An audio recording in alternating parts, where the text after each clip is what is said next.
Let's talk here about Extinction Rebellion, because these clowns are out and about, apparently all over the country. They've been, among other things, trying to hold up transport in Melbourne.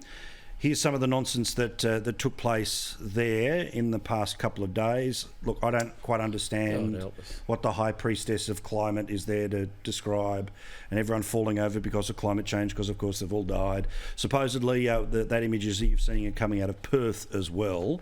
A little bit back to kind of where we were before here about the concept of climate and climate hysteria at the moment, but Rowan, I'm not entirely sure who is ever won over by this stuff. If there's a long march of people understanding the issues of climate change, I don't think they get won over by, idiot-cosplay out the front of Parliament House on Spring Street. You would think not, Paul, but this rubbish is lapped up in schools, in universities, and by many intelligent people. And I actually quite like Extinction Rebellion just for the fact that they're so clearly crazy and lunatics and don't care what damage they do in terms of disrupting traffic and so on, at least, and they're paganists and all the rest of it. At least we know how batshit crazy they are, and they're not afraid to admit it. But their message, Paul, is identical.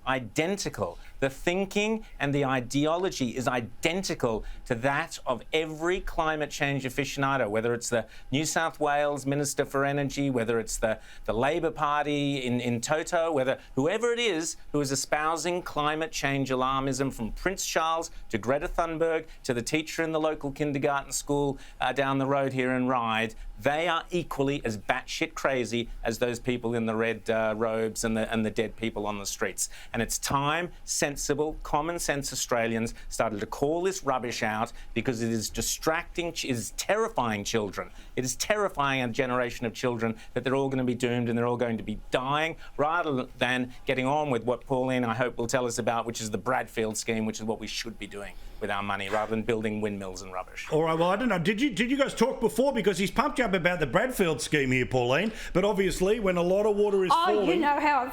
Get in there. You know how I feel about the Bradfield scheme, and I've been pushing with the government. If I leave a legacy back, when I'm out of politics, it'll be the Bradfield scheme has been started to be built. We've got the equivalent to the Sydney Harbour that flows out of North Queensland, when we should be redirecting that water back inland. The trouble is that John Howard separated water from land in 2004. They brought in the Water Act in 2007. Water has become a very saleable commodity. They don't want to have vast amounts of water in Australia, because that will reduce the money for the people pay for the cost of water, and therefore a lot of people lose a lot of money out of it. That's the whole guts of it. We can build more dams, we can hold more resources, we're increasing our population, we should be increasing the water supply that we have, but there's too much money to be made out of it, or too much money to be lost, and they're destroying our farming sector along the way. Start looking where the money goes to do with water trading, and that'll give you the answers to all this. All right. Now